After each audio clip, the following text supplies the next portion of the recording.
What's up, Calvin? Welcome Yo, back.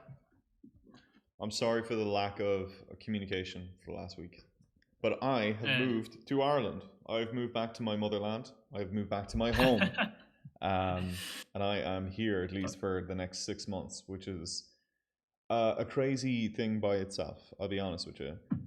I've kind of left. The last time we saw each other for the first time ever. I think maybe the first time ever, but like the second time ever in Yeah, person in yeah. the flesh. And I think it was maybe like 4 days later then I got onto a plane and headed off. Left my whole life That sounds like behind. that's not how rom-coms to go. It's like it's two people, they're trying to get together and then they just get I separate will steal after. you from your wife, I tell you. I will convert you. All right? Absolutely. Good flat line. Yeah, dude, it'll be USB over here if you know what I'm saying. Um, no, seriously, like it's a magical thing. But it's a difficult one at the same time. Like I've left behind my missus, I've left behind my dog, I've left behind a lot. We tried to get the dog on the plane. We built him as a service animal. Like we did all the training, we had all the documents that we needed to have. Um, but it came down to stupid macroeconomics of Brexit because the Brits Mm. don't are not part of the EU, and they wouldn't move the dog from the UK to Ireland, which was a fucking pain in the ass. So Oh, okay. yeah, that was a nightmare. Um, so now I'm So I'm curious. So it's been like a decade since you've lived there, right? it's Or a maybe even yeah, more? no, a full decade. I moved over when I was 23. I'm now 32. Okay, I see. Yeah, yeah. And even before that, I was like when I was working at EA and stuff like that in Austin, and I moved from Austin over to Tiburon, like at Orlando. It was, you know what I mean? That was all of like a 9 month experience, right? In the end, 9, 10 months. So, I've been to and from like quite a bit. Been very lucky about that type of stuff. But for the most part, like when I moved, like that was kind of it. And then I haven't been back Yeah. uh, since COVID. Um, I really crazily, I mean, not to keep us here, but like I flew over for 3 weeks, and then the week I left, about 3 or 4 days later, they shut the borders. So if I Oh, hadn't have gone, I would have been stuck completely. I would have been stuck why they shut the borders? because of COVID. Remember, like back Oh, then, you right? mean Yeah, back then. Okay, yeah, okay. back then. That Okay. was the last time I Right, was right. here. But other than Mhm. that, I Yeah, had been home for 3 days yeah. in 10 years. So um, let's just say going back to living with your parents at 32 and leaving behind your girlfriend, your life, and great old Mary Jane as well too. Um, Bit tough. It's a tough one. This is the more common storyline that's happened more and more nowadays. Exactly. But in the international world of things, like I wouldn't have been able to do this. Like in a non-remote working, like Yeah. part of things, like I wouldn't be able to do it. I am working on California time, so it's 8:30 p.m. over here right now, and I'll be working until about 4 a.m. today just to keep on track with all of those guys. Um, and it's kind of working out, but it's tough. It is tough. I wake up at 10:30 in the morning and force myself out of bed and try to go do some stuff. But you do lack some motivation around 1 o'clock in the morning where you're like, I'm wrecked. Just can I go to sleep Yeah, now? Um, man. but that's all right. It's nice. It's not bad. It's Yeah, good. yeah. Great Yeah, weather. yeah. We've been having Like you great weather. said, is better than it could be in the past Yeah, without all this. absolutely. So now I'm going to do a European launch of Batsu, and we're doing some cool stuff over here Hey. with all of these things. So like, but I want to know, how are you getting on yourself anyway? How's life been for you? So for my game, we are finally wrapping up the core gameplay. And I was kind of just poking around at meta systems, which is something I'm aware of meta systems, and I thought about them, but I've never like fully dissected it because like now we're planning to make our own. And I've been playing. One of the games I was playing was Cookie Run Kingdoms, and for those that don't know, Cookie Run on mobile. Originally, it was just a side-scrolling platforming game Very that simple. does Yeah. really well. Yeah, yeah, very simple. But they kept tacking onto it. They tacked on like a gotcha. They tacked on meta systems, and it was great. And they made so much money from that game. They now made a game that makes even more money, something around like 10 million a month, or one of those big players where it's an auto battler, but it has this whole kingdom building meta system, which I believe is kind of like Heyday, but I'm not sure because I haven't played Heyday in a very long time. Where you're basically building buildings, and this one generates wood, and this building requires wood to continue. And I'm just so impressed at how effective that stuff is, because like the core gameplay kind of gets boring after a while, and everyone just interested in building out their kingdom. So I something I've been looking at. am a freak for just deep collection resources games like that. Mm. Oh my god, dude. Heyday is just one of the best games of all time. Like, I don't care if it's on mobile, it is still one of the Yeah, most entertaining games of all time. And if nobody has watched, on the economy side, if nobody's watched the GDC talk from like 2011, 2013 about the heyday economy and how it's balanced, it still stands up today. It's a perfect intro into getting into mobile game economies, and how depth and new research drives drives engagement. But like, the biggest thing that they have on their side is that everything is a very tangible thing that makes tries to make sense. So like, I have a cherry bush. I pick cherries from that cherry bush. Well, where can I put it? I can make cherry pie because I've got wheat, and wheat makes the base, and I've got milk, and I can use the milk to do something else, and everything flows very naturally into everything that it needs to go into. So it just, in terms of like the crafting recipes and the crafting like depth, it's very accessible to a majority of players mm. because you don't really have to have this big fundamental leap. I feel like in sci-fi games, whenever they do this type of stuff, if you took the entire heyday economy of that entire loop, changed all the names and changed it to like Zazzles, and you know Zimababs or whatever. I don't know, you know what I Yeah, mean? But like, yeah, if you changed it to some crazy sci-fi thing, it wouldn't make sense because you wouldn't be yes, able to find the tree, you know what I mean, of how it yeah. all goes together. Sci-fi is always like, hey, you need these five light essences, and then these runes of Alderon or Yeah. something. I love um, runes of Alderaan, absolutely. I love that. Ship right. that. Ship that. That's class. No, What the fuck is that, dude? that's a good point about the food theming. I hadn't thought about that. And like one interesting observation. So like here's kind of my life cycle. So I played the game, and then I liked the core gameplay. And every time I got a new building to place, I was like, whatever, I'll just place it here. I got room. And then at some point I was tracking this. I was like, on day 3, for various, probably because you look at your kingdom so often, I'm like, you know what? I should tidy this up a little. I'm gonna put these things together. And then it transitions more. You're like, you know what? Let me make it just a little bit more aesthetic. So I normally do not care Oh, about I normally don't care about decorating, I suppose, but it yeah, it got me, and it was really interesting to sense that. I like that I a think lot because yeah, even so in the Sims, I didn't really put too much work into aesthetics. I did a quick pass, so I was surprised. so in the other side, what you're dealing with the kind of making things pretty is partly an idle game mechanic. It's partly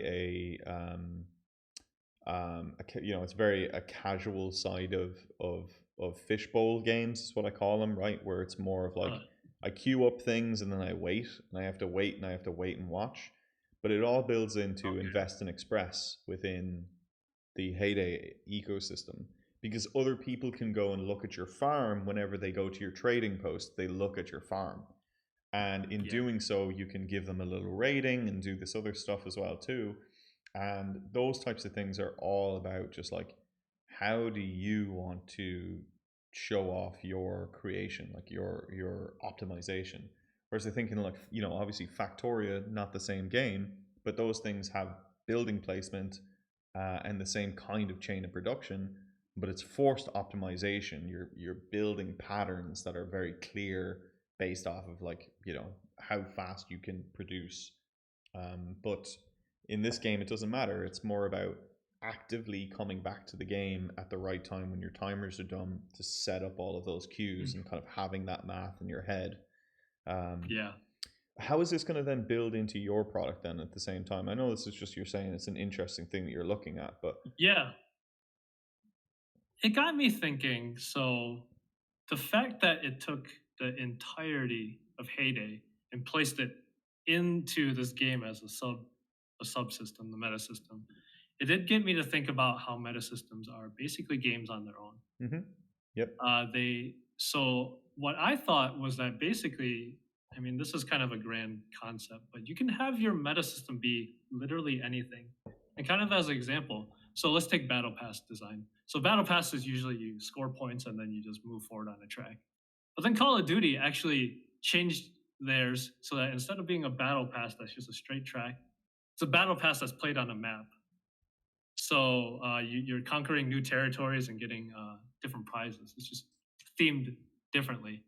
And I guess the main realization I had was that I can put anything as the meta system. Even if you wanted to, you could put a fighting game as the meta system. Like it's very flexible. So I'll still be determining what fits my game and what fits my output. You should always do this as a designer.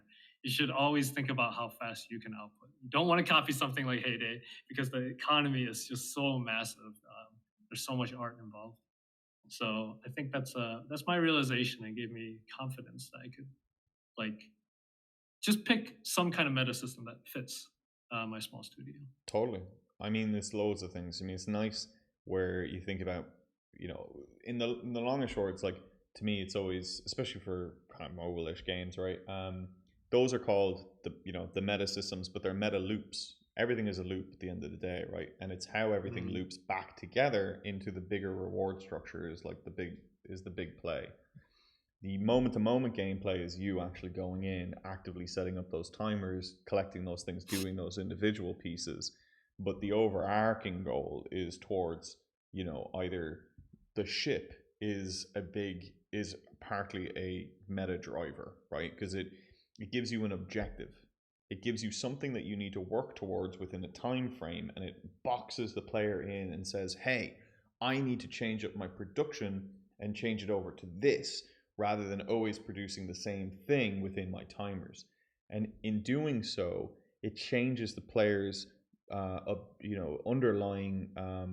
underlying rule set of, like, okay, well, I can't keep doing the same thing. I'm not supposed to keep doing the same thing. That changes up the gameplay, just like the Call of Duty side of things. Like, hey, get 3 kills in this area. It's like, okay, cool. Well, here's this big map. I never drop into this area ever, but now I'm going to drop into this area because now I have an objective. I have something I need to do over there. Hmm. And those things Yeah. are soft drivers to goal settings that get the player into into more places. And that changing of the dial, changing of where the player is supposed to be, is what's supposed to add fun. But I think it's just, the fact that you're always just changing up the player's gameplay, just like a live operations system is supposed to do all the time. That reorientation is the key part there. Um, and I mean, I don't know. I fucking just love farming. I love farming. I love it. I love farming. It's so stupid, but I love farming. I studied agricultural Yeah. science, so it's just like, Oh, that's I one of didn't my know favorite that. things. Yeah. Do you know what I'd love to see as well too? Just, we played around with loads of these things, but be careful with the optimization of where you place your buildings and things like that, because I know that in Fall by Fall you're gonna have, like, these pins that you're placing within. Are you actually placing them, or do you still have just like, or is it like solid locations? They're set. They're They're set. solid Okay. locations. Oh, okay. Yeah. But it's the pieces that and how they sit beside Hmm. each other is the Yes. buffs and everything else like that. Okay. Right. Right. Right. Because Yeah. placing your construction buildings, right, your producers, in the meta world, let's just say, and I'm not saying you have to go down Yeah. that route, but just whatever, like, if it was that, if those had an impact on the game board as well too, all of a sudden has this like duplicity to it, and now builds the meta system into the moment to moment. So then there becomes this noodling optimization up top as Yeah. almost like a Yeah. talent system or talent tree that then kind of like is like a physical talent tree, that trickles down into moment to moment gameplay. Could be cool, Exactly. might not be cool, but is a lot of noodling. And if people aren't looking for that kind of depth, that might just be like, something that just pulls people out at the same time too. So there's so many Yeah. different ways to go, but I'm glad that you're looking down that way. It sounds class that you're finished the core gameplay. That's brilliant. Yeah. That's a huge Yeah. Yeah. achievement, dude. I like what you said about the noodling part. I'll say probably a hot take in the at least the amateur designer realm. I hate noodling, and it's not because I'm dumb at games. It's because actually, I'll use Cookie Run Kingdom. So the initial cookies you get in the game that were designed like on launch, Mm-hmm. they were like 2 lines of description. It's like this cookie does an AOE spin and then Mm. it hits everyone around it. And now all the cookies that are getting released are literally this big. They are 3 to 4 paragraphs long. Every cookie does like 8 different effects. It's like it debuffs this at the 4 second mark. It then does this, and it's like it is so hard to get into that Yeah. you're forced to just like look at tier lists. So in general, me as a designer, I'm curious how you feel. I have a feeling. I tend to not like that sort of strategic complexity, despite being able to handle it. I really don't. I am Where do always you? the proponent of the onboard. That's it. Mm, When you look at, like, hey, we need to develop this system cheaply, effectively, and we need to actually just get it out into people's hands to see if they even engage with it, right? And yeah, then, yeah, so you build it real light. You take the MTG approach, the Magic the Gathering approach, where you start off as simple as you there you go. possibly can. You put that out into the world, you see, is this the right amount of complexity for players to have fun? Great, it is. Awesome. Now on the next iteration, we bump it up a little bit. Next iteration, we bump it up a little bit. Next iteration, we bump it up a little bit. You can take a casual player to a mid core status if you have the right onboarding of complexity. That's the tough part. And a lot of the times, whenever we build these systems, oh my god, especially in RPG systems, and God, I'm doing this right now, right? Like I'm doing this right now. We look at like past games that we know are already out in market. So in mobile side, you would think like, hey, Marvel Strike Force, right? Marvel Strike Force has all of this complexity. It has those 8 tier pieces.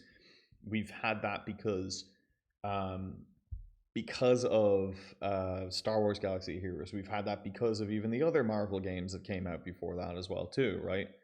Um, and in that complexity, we end up like trying to think, well, players are really used to this, right? So like, if we're gonna do it, we have to build to this straight away. But it doesn't give you any headroom, and it doesn't help your players to like build into your product at the same time too. So it's like I always find that there is a line somewhere that you have to draw in the sand where you have to like rein yourself fucking way back in at that Yep. first iteration where it's like if somebody is just getting introduced to your product and they see something that even does 3 things or 2 things, they're like, that's a bit much now. I don't know Yep. about that now because they don't know how it builds. They're thinking about all of the stuff. They're not just now. Then you give them this like puzzle piece with like switchblade army knife puzzle piece, and they're like, I don't know. They're stabbing themselves with it. They're like, how does this even fit in? Yeah. Whereas at least if they know the battlefield and how the complexities of this works first, and then you start giving them like sharper knives, they'll be more cautious, but they'll know how to make that directed. They'll at least have a better idea of how to make that directed cut. I mean, that's my thoughts. I don't fucking know. You know what I mean? But that's just what I've seen. That's just what I've seen. And that's just what I've experienced in actually like making these systems for RPGs. I don't know. You're absolutely right. The onboarding is the more correct answer. If you do you do want to ramp up the complexity, but you got to do it only when you feel like the player's ready. And just a lot of people, a lot of newer devs will just jump. They'll just jump it. They'll be like, you know what?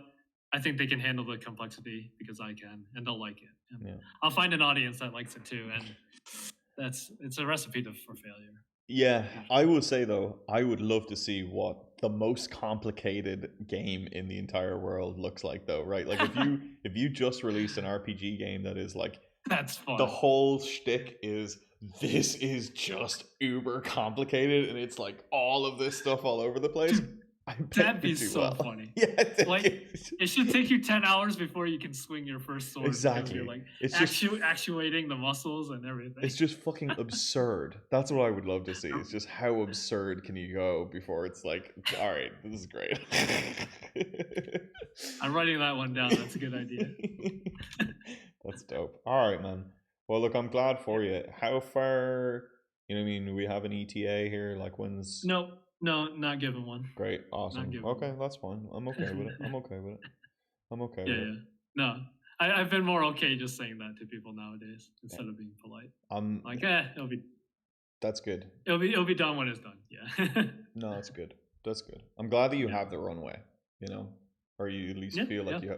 you're Yeah, you're exactly. building that to yourself and your own mentality, you know. Yeah. Yeah. Well, sick. I guess speaking of like the indie side of things, so this is a little old news now, but the Unity CEO did step down, being replaced by I believe a former IBM executive and Yeah. a host of other I things. mean, software Uh, engineers love to throw out things that I just don't care or pay attention to, which is like, then they call them like former IBM Red Hat. And I'm like, what the fuck does that even mean? But like every article I read, like, had, oh, he's a Red Hat. I'm like, what the? Hello? Is that, what is that? Sorry, I don't know. I'm dumb. I get it. I'm dumb. But like, whatever. You know, maybe I'm dumb even saying that, but I don't know. he's a red mage, man. Whatever those things did in Final Exactly. Fantasy. Yeah, he wears the robe. He's part of the Freemasons up there somewhere at the top. Fucking whatever. Good for you, dude. Yeah. Um, yeah. So Look, here's. Didn't we look? Didn't we call this? In all honesty, you told me in private like this is going to be percentage based. I told you, and we talked about it on that other one. It's like this is open faced, the same marketing bullshit that we've been fed by other companies for a hot minute, which is yeah, throw out the most egregious thing in the entire world. It's literally called door in the face, yeah, mechanics, right, or whatever. There's a Wikipedia page. Look it up. I'll post it in the thing.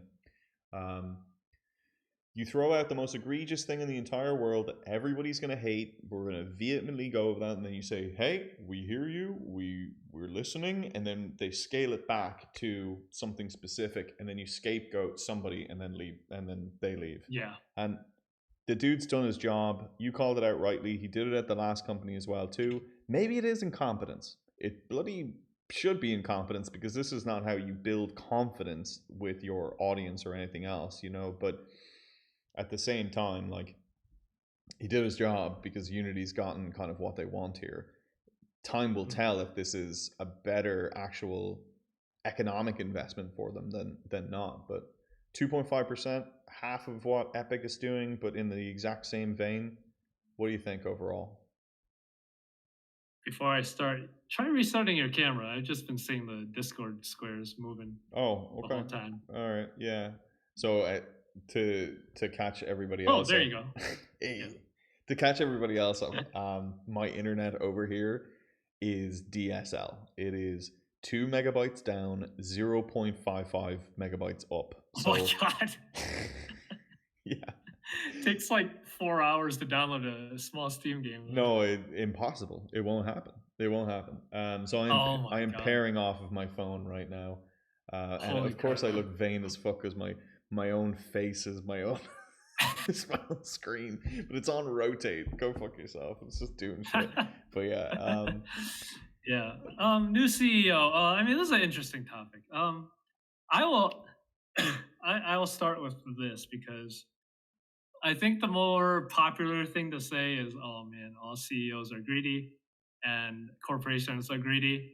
I will say a little bit. I will say that is more nuanced than that.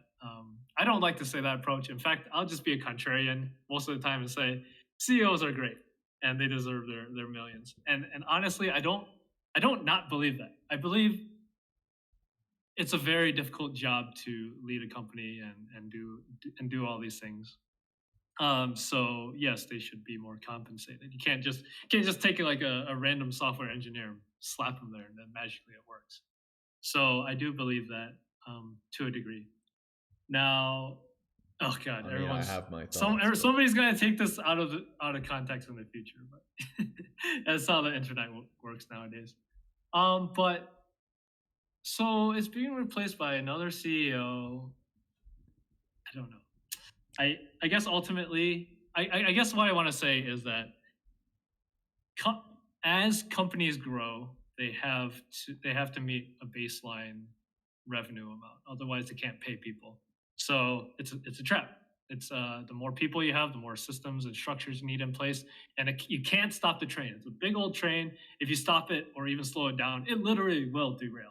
That's just how how the fundamentals of business. You can't. There's almost no way to avoid this unless you're like a master at scaling. yeah, you can't So stop that's paying that's my people. take on it.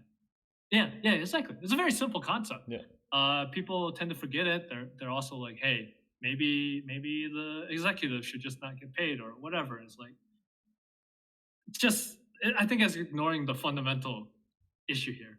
Businesses, when they grow, they must generate more. It's just the definition. So you run into things like Unity. Unity's been in debt for like I don't know 5 years, a decade. They oh, they had to since they have cashed started, in. I don't know if they've ever Yeah, gotten they, out they from haven't under they haven't their made a initial cent. loans, you Uh, know. yeah, and this is intentional by companies. Usually, you want to stay cheap or free to be cool and gain a big player base, and then you grow. And then the last example I'll give is Facebook. If you guys have seen the movie Social Media, they say don't run ads because ads aren't cool. Facebook needs to stay cool, and eventually, you can only do that for so long before you need to cash in and actually make money, Yeah, or else you disappear. yeah. I mean, look, Uber. I mean, you want to go look back at the balance sheets for Uber, a ridiculous amount of money in debt, like a despicable amount Yeah, of money that they owed, loans and investors and everything else like that. I mean, look, yeah, I don't agree with you on the CEO side of things, but I don't disagree with you at the same time, right? I think there's a big difference when you have a homegrown company and you have your own top person who is the person who came from the start, right? This though that's is fair. is a little different, right? This is somebody who was brought in, big bag salary, and then came in with a fucking wrecking ball and just destroyed things, right? And one You're person right. can destroy the reputation of a company, whether that's a software engineer or the top head honcho at the same time. They absolutely can really knock things back. Now, do I think that that person, like, I mean, if we were to go and look at what that salary of that person was, do I think that it's justified with what they were paid to bring in? No, absolutely not. And I don't think that what their value, what they bring to the table is that is worth that value at all. I really don't. I do like the Japanese style of C layer and executive management, which is like, look, if the company is not performing, we, the executive layer, do not make money, right? We're the board and we made the decisions to do those things.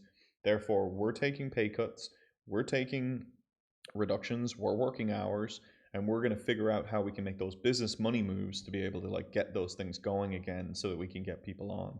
Like in that realm of things, they would rather take their own salary cut than lay off other staff, right? Because to lay off somebody's staff, yeah, look, it sounds like it's like a such a like a it's these Oh my days god.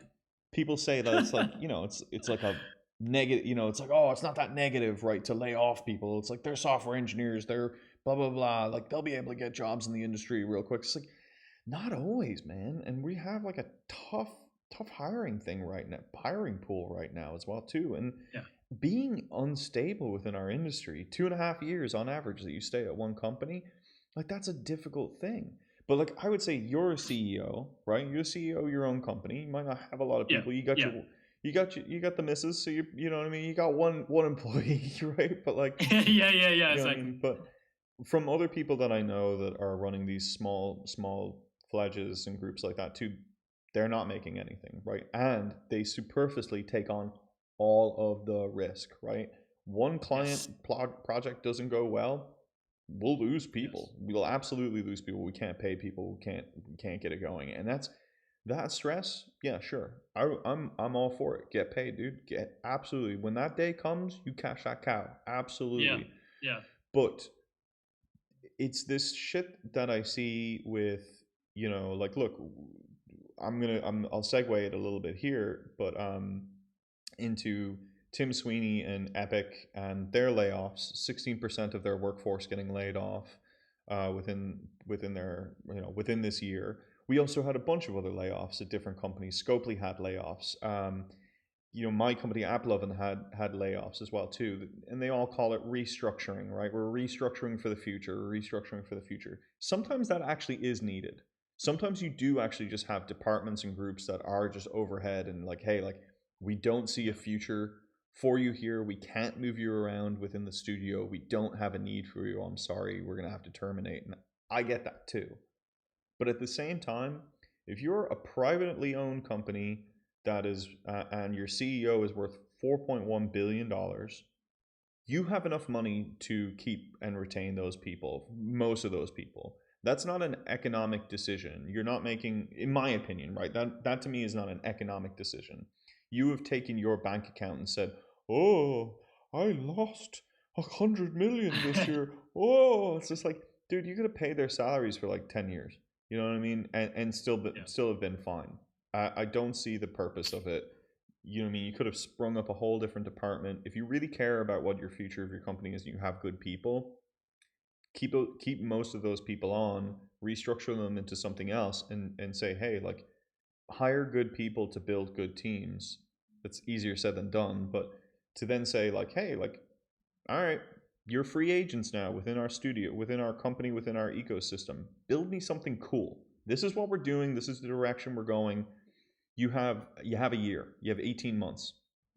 Find me something. Find me something of value that says like, hey, like this should exist, and then I'll make sure it's I'll make we'll push it. We'll go from there. But without that, but so that's just my personal take, right? Is that like if you're already some conglomerate and you're brought in as a CEO, go fuck yourself. You're not worth the money. You're not worth it. You really aren't. The work that you do from day to day is not super valuable, and it's not very important. It really isn't. It's not as important as what they make, especially in shares and bonuses. I think that they're skimming too much off of the top, which then ends up in situations like this where companies are less fluid in cash and are not able to pivot as well within harder financial times because we're constantly setting our own salaries and constantly setting our own bonuses, and only to go off and golf in our McLaren, on a midday on a Friday, and call it a business meeting. I don't know. I'm cynical in that way though. At the same time too, just because I see it, I feel like I see it too much. But Yeah. you know, I don't know. Who knows? Um, I'll join in on your cynicism from a different angle. I'll make another pivot as well because we were talking about this beforehand. Yeah. So there's a game out now, Dave the Diver. A lot of people in the indie scene will probably know this game. It's a $20 game. It's a sushi. It's you hunt fish and then you sell the fish at the sushi restaurant right after. And it's all pixel art. It looks super indie, and it even has an indie name. It's called the company is Mint Rocket. Yeah, Mint Rocket. But I think by now a lot of people know. Well, a lot of people that like scrutinize it, they know that Mint Rocket is just a small arm within a giant company called Nexon. Hmm. And I'm curious if this term means anything to you because I saw this term for the first time. I'm curious if it meant anything to you. Somebody called it Buzzweiserification. Does that mean Budweiser anything to you? sophistic. Budweiser, Budweiserification. Like, Oh, okay. No, okay, no, I so haven't heard that. uh, I don't know this, so maybe you can verify. Anheimer But Busch apparent, is definitely, like they own a yeah, bunch of different brands, yeah, and yeah. Modelo's used to be one of them. Apparently, Budweiser has been either recently or they currently do a bunch of microbrews, but they make it seem like indie microbrews. Is that something? Yeah, okay. Okay, Makes sense. Yeah. okay, yeah. So I guess I mean, they people are. need something new right now. R&D has got to be the way, right? Cuz like Yeah. I don't drink Bud Light. I don't know why anybody would, but but they've taken a That's hit. funny. They've taken a Well, hit. well, here's the question then. If you saw like a drink and it looked like an interesting microbrew, but then it said like I don't know, presented by Budweiser, would it hurt your opinion of it, I mean, or would it you doesn't. still It's take not it? going to be a microbrew at that point, right? Okay, Um, yeah, yeah, but I think that's the thing is like that's how you build into different audience segments at the same yeah, time too, right? Like yeah. dogfish, or was it, yeah, is it dogfish or doghead fish? What is it? Oh, they used to be a Doghead sounds familiar. it's something like that, but they used to be like a small indie brew, right? And then Oh, they were all known for their heavy IPAs, big flavors, all bursting. And then they grew and grew and grew and started putting out crazier flavors. I think that at one point they put out a meat flavored, like bottled and put it on the shelves, a meat flavored beer. But in doing so, they grew their own audience, grew their own profile, interesting. and now they're Yeah. huge. And I think because they got huge, they fell off. And it's because a lot of drinkers, when they're like connoisseurs, they want they want the interesting indie. And as soon as something kind of gets a little bit too big, there's an inflection point of where they kind of fall off. You know what I mean, on the interest side of things. Even Um, even though the beer tastes exactly the same, you think they'll stop drinking? it's because they want the new thing, and they want something. They're more excited to explore, right? Uh, Whereas they're not brand they're brand agnostic. They're not brand reliant. Like I would say myself, right? Like if I see something new, I'm willing to try it and give it a go. And I'm more inclined to give something a go that I have never had before that I see on the shelves than I am to go back. But I still have my core beer section, right? You give me a Modelo's every single day, like I'm about it. Like let's go. But I'm not gonna be like it's this or nothing, right? Like I'm never gonna be like that. If you put two pilsners yeah, beside each other and say you've never had this one, you've had this one, I'm like, give me that one. Let's go. yeah, Let's yeah, try it out, right? definitely. Okay. Um, so, but see, this is fucking kind of nice because this is like take 900 people, spin up 3 studios, spin up five Right, right, studios, right, right? right, right. Yeah. If you have nothing else to do with these people, like sure, like whatever, Yeah. peons, get a few of them out of the rough, right? But like maybe just give them a couple of, just give them a little bit of time and say, hey, go make a $20 game on our platform and push our Yeah. platform forward, right? I don't know. Yep. But go on, how Yeah. is this Dave stuff done Oh, then overall? Like is yeah. it Okay. So have revenue people twenty have caught million on? dollars. People have caught Oh, what's on. that? Sorry, my bad. Yeah. People have Oh yeah. caught No. on to this idea that they are a small big studio. So Yeah. what has been the fallout from that? Zero PR fallout. And in fact, a lot of people I ask, they tend to have fond memories of Nexon because did they make Maple Story? I think they did. Let me double check I mean, I that. know that they own just a bunch of different multiplayer Yeah. games on. Yeah, they just made they have a decent PR already, so people don't hate Nexon, not like they hate some of the other companies, but so they haven't had any negative side. And honestly, even if it was made by like the worst company, okay, I'm not gonna name any names. Let's just say it was made by the worst PR video game company out there. I don't think people would care because people are unaware of the magic trick that's being played here. And I think it's demonstrating to a lot of companies probably that they can probably try it themselves. Make an indie looking game, but with the resources of Budweiser behind it, and then destroy the competition because this is like a top quote indie game. There's Yeah. very few games that did bad. Like, I guess I've never understood why, or I guess, I mean, I don't know. Not that I've never understood, but, you know, it has been a long time where, you know, if you put some pixelation on a fucking game, people go, ooh, look at that thing. And Yeah, pixelation and pixel graphics has always been synonymous with independent games, right? So all of a sudden, is it that far of a leap to go and say that, like, why hasn't a bigger company gone and picked up on this art style and said, hey, like, this seems to work in market, like, let's what can we do around this, we have resources. yeah, So I would like to, I don't mind, I would like to play it, because I tell you, on the optimization side of things, it must be great. You know, you don't have to worry about, like, hey, big 3D assets, big 3D scenes, how is this going to work on anything? It's going to work on almost any platform. I think it's like an all around, like, kind of great win if you can make, dude, if that you can is a sell it. great idea. I didn't think about that, and of course it stings because I can't I can't play Starfield. Like a lot of No. people actually can't play Starfield. So yeah, it'd be nice to have a AAA company making something that's accessible You that way. can't play Starfield still? No, oh, I'll double check. They still, it's something to do with the graphics card optimizations. So I'll check. I think it's fixable. It's just so But yeah, annoying. I remember in this house, I mean, not to reminisce, but, like, my first real want of gaming experience, right? We had our first home computer. It didn't have a graphics card in it at all, right? Obviously. And yeah. for some reason, I don't know what happened. I think I walked into, like, a GameStop and I picked up Oblivion for the PC. Um, and Yes. this was way before Horse Armor as well, too. Yeah. Way before Horse Armor.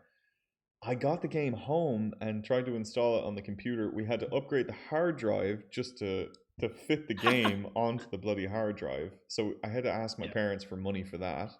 And then you couldn't play it at all. So I had to go and Yep. get an. We didn't have a graphics card. We had to get a graphics card, um, just to fucking play it. And that was another, couple of £100 back in the day, probably, or maybe it was euro. I don't know, but I think it might have been Irish pounds, Yep. or the Yep. punt as it was called. But, like, the fact that, like, that's it, like, it's the same, with not the same engine, but it's the same basis of the same engine, and we're still Yeah. it's just like That's it's like the really same funny. thing, like, throughout the whole time. It's like, go fuck yourself, Bethesda. This curse. It And is cursed. my experience with that was Battlefield 2.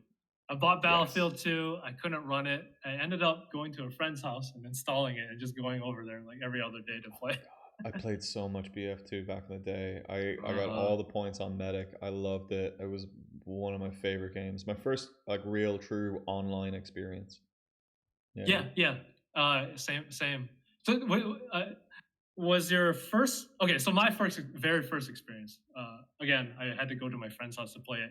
I hopped into a helicopter, and it was with 5 other people. Oh, And I then thought you meant that you went over to your what's friends. that? I thought you meant you went over to your friends and you hopped into a helicopter, and I was like, What? where No, did you get? Where did the helicopter come no, from? no, no, no, not a LA celebrity, but no, I hopped into a virtual helicopter, and that single sequence just blew my mind. I never had any experience like that And everybody's before screaming, "Go, Battlefield. go, go!" And you Yeah, just go. it was so cool. Yeah, exactly. I love it. No, I didn't have any friends back then. I wasn't able to, nobody played games, nobody in my area. And I live out way on the countryside. So, countryside in Ireland is very tight. You know what I mean? There's just not a lot of people. And back then, you just wouldn't have people doing any of those things, Calvin. You know what I mean? Nobody knew Mm. about the computers. Nobody knew about those. Sure, we didn't even have denim jeans that you could get in the country until 1997 or something like that. You know what I mean? So, Damn. it's like it's a bit of a madness, at the same time. This is definitely was a very much more backwards place back then, compared to the States. But in all honesty, I mean, look, it's nice to have those moments of reminiscing, but Jesus Christ, like, whatever, AAA games need to fucking optimize their shit. This is getting ridiculous. It's getting ridiculous. Did you play I got Cyberpunk. I did get the before I left. I got the Phantom Liberty and started playing it. Mm. And then, Nope, haven't played. no, I like it. It's a lot of fun, but I wish I could play it again. I'm just stuck on the MacBook right now, but kind of just going Oh. from there. So you're basically not gaming except for mobile gaming for the next like 6 months? Let me tell you a secret. I don't play any mobile games. I don't know. Oh, I don't play any mobile games anymore. Right sure. now, at I least. Right understand. now, I just last like eight to 9 months, I just haven't even bothered because Yeah. when you know the patterns and you've seen the patterns and you know that you just feel like you're getting snaked at every single quarter, nothing feels like it entertainment. I've just been Yeah. playing back in Colorado. Like I was just playing console and PC. I wanted to finish God of War, but I was just getting frustrated by the battle combat system. I was like, this is kind of fucking bullshit and boring. And then um, I don't know what I had. Oh, I was playing Valheim like nuts. I was playing Valheim like crazy Oh, before I left. Yeah, I was just sitting at my computer, just sweating, just like trying to kill bosses and just like get to the end of the game as fast as possible. solo? I always wanted to play with Damn. friends. I always wanted to play with friends, always, but nobody Yeah. ever. I only had one opportunity when the game like first soft Yep. launched, Yep. and we played four players together, and then we never got to the end. We only got to the second boss, and nobody wanted to go any further. They just kind of like Gotcha. died off, and I loved it. I still love it. So like I'd love to play with other people, but nobody Yeah. wants to play it right now. So what you gonna do? Well, the sequel to one of your favorite games came out, and you can't play it apparently. Yeah. Counter Strike 2. No, I can't play it at Um, all. It's so funny watching the news though, because I'm like, I was there. I was there when they switched over from CSS and into CS:GO. The fucking outrage is the exact same. what It's what was the outrage? I wasn't there. I have no idea what the outrage was. CS:GO comes out, the launch is like awful. People hate the game. They hate the Oh, graphics, they hate the optimizations, yeah. they hate the server tick rate. They still hate the server tick rate, but they Okay, I saw hated that. it even more. They hated that the fact that you couldn't make skins. Like, CSS has a whole modding community. It has this whole idea of like, well, I mean, I can just customize whatever I want and do it, and I can just download it from fpsbanana.com and all of this other sites, that just become defunct in the end because they're now a web archive basically of things that used to be, um, and you just couldn't do any of those things, and there wasn't any of the they were like, but the marketplace, and people were like, no, this fucking sucks. This fucking sucks. And also the game sucked. Like it wasn't competitive. You would shoot at people and all of a sudden you were like, where the fuck are my bullets going? Like what's going on here? Yeah, Like yeah, where's yeah. where's the spray? Like what is this? And you know, it was the same bullshit. It was literally the same bullshit that people are doing now. It's like the hitboxes suck, the tick sucks, the graphics are That's nice. We funny. like the graphics, but this sucks. Like I even saw a post there on the CS:GO like Reddit that was, how do people feel about the world now looking really bright and beautiful versus like gritty and shit. I was like, Interesting. Did they hate it? I assume they hate it. I didn't look at the comments, again, Okay. internet, and I was, technically supposed to be working, so I was scrolling Reddit like a fucking degenerate on a meeting. But it's one of those things where it's just like this it's just the same cycle. it's just Yeah. this. Yeah. It's just funny to see it repeat itself. It will all even out. It'll all even out.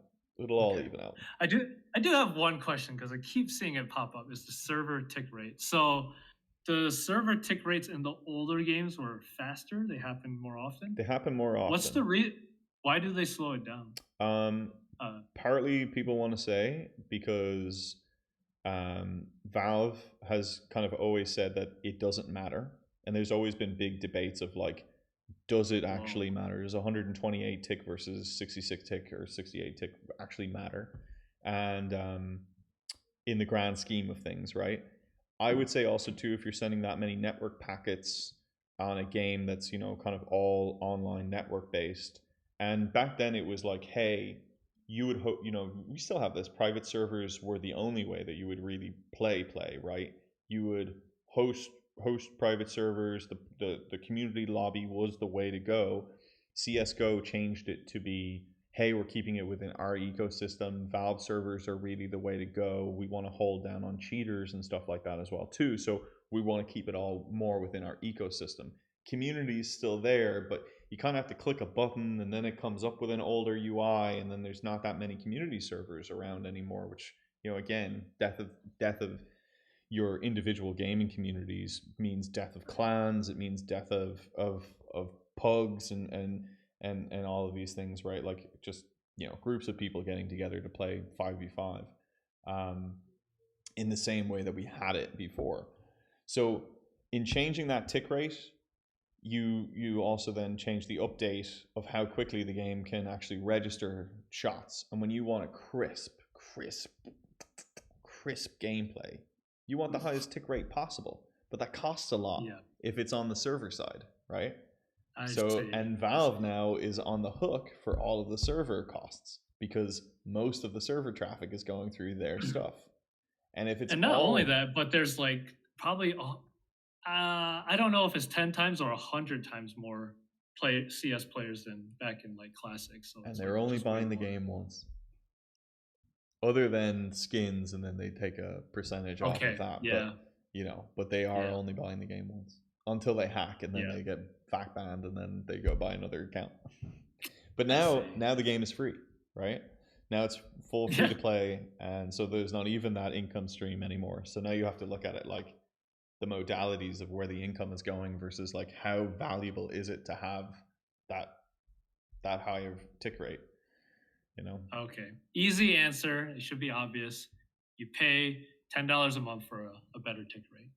I think that they're kind of doing something a little similar to that. I think that there might be a premium thing that comes out at some point. Hell yeah! I don't know, but or you buy when you buy a gun, it has a tick rate tied directly to the gun. I think a lot of people are going to look at Discord Nitro as a success and look at it as how do we replicate that within gaming communities and build the gaming communities directly into the thing. So like, hey, if I want to support a server, I want to support a gaming community, that I can subscribe to them. I can donate money. I can do something in the same way that Discord has their own ways of making that work. And if I pay for premium, therefore I get premium emojis, I get premium skins, I always get access to the battle pass. But that's my monthly subscription now. I'm back to WoW, I'm FPS WoW. Yeah. With emojis. Who knows? Yeah. But I could see people definitely taking that approach. Absolutely. For sure. Yeah. Okay. That's a lot of stuff.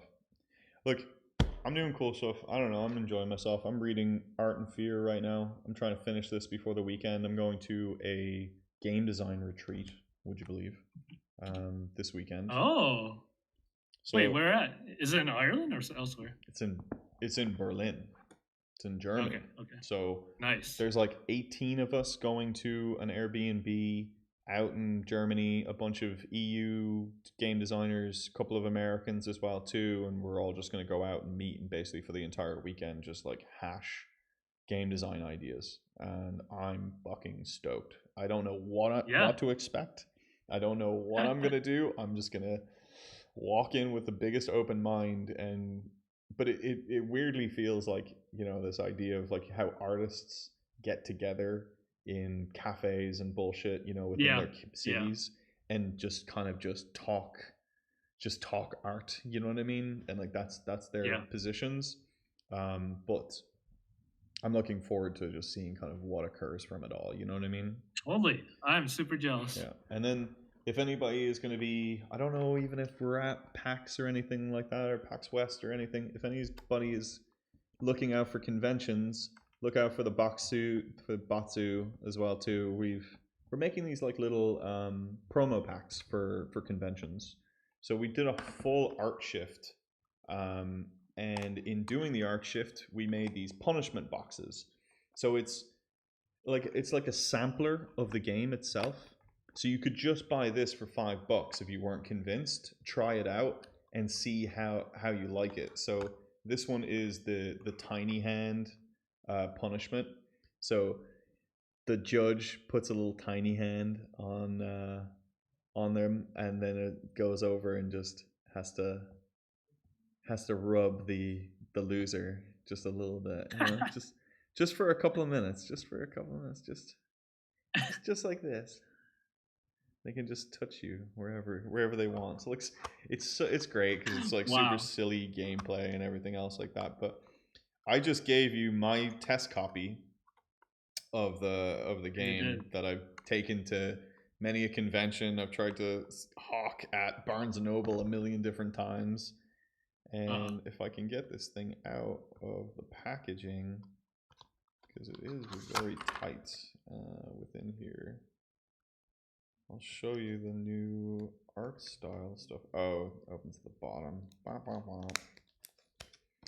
But like the new art style, I think is fantastic. It's okay, so they take up the whole card now. It's colorful. exactly, and every card Mm, is like this as well too. The backs are still the same, which is I think it's mhm. fine. I think it's good branding. It's good things, but the actual just like overall artwork is fantastic. I think Yeah, personally. And nice. this is Yeah, as a punishment. The judge wears the tiny hand on their finger and gently caresses the Batsued player's face with it for 30 seconds. But can't do that in the digital version.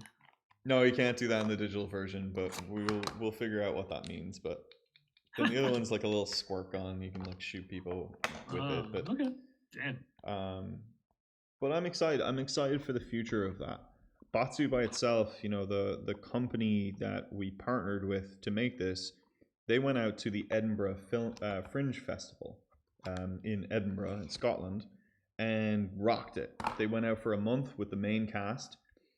Afterwards, they got a bunch of inquiries. They're opening now a location in London.